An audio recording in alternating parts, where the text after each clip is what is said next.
Alrighty. Let's move on to question 5. For the for the 5th of August, it is favorite reoccurring NPC. So this one I think I'm gonna be kind of cheaty on again. Sorry. I think I've mentioned this again in earlier ones. Favorite NPC, memorable NPCs, memorable moments. These are questions that have been asked before and things that we've talked about. So, maybe this is the first video on my channel you find, and that's good. Then you kind of catch up on some of that stuff. But just be aware that these are questions that have been asked before sometimes. To me, my favorite recurring NPC, that GM that did the first Rollmaster campaign I was in, he did not want to spend any time developing NPCs that were not important. Phone. That were not important, right? So he gave them names, he gave them backgrounds, whatnot, all that stuff. As long as they were important. If they weren't important, he didn't put any time thinking about it. So, and we had one of the players in the group was the kind of player who, and it makes sense because he was kind of into finance, so he was a bit more of a networker and stuff like that.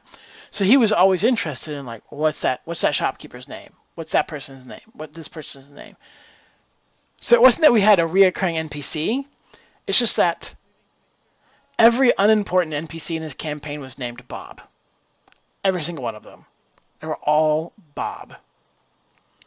And I think we even joked and referenced Titan AE. They're at the end of it, they're like, what are we going to name this planet? We're going to name it Bob.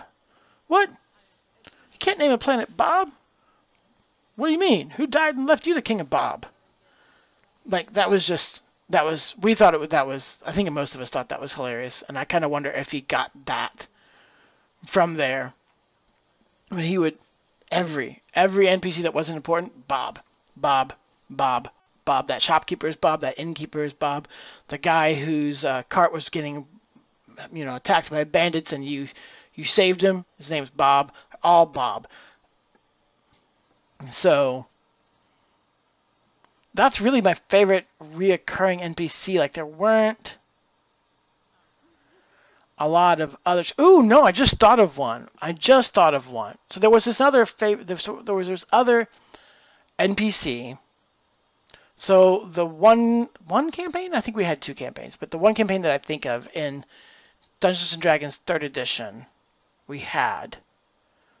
I had a female character that was going to. I had a mechanical goal for her and a character goal for her. And my character goal for her was to explore becoming gay, I think is what it was. So there was an NPC, there was a wizard that we kept reporting to, and he had an apprentice who was a gal, and I had my character basically just get oh, this is how I feel about that person kind of thing going on. But of course she was playing it very close to the chest. It's not like she talked about it a lot, but I found little ways to kind of play it out, staying closer to that person or trying to start up a conversation with that person or things like that. And that campaign never got far enough for me to either reach the mechanical goal or the character goal, but whatever. I just remembered that character.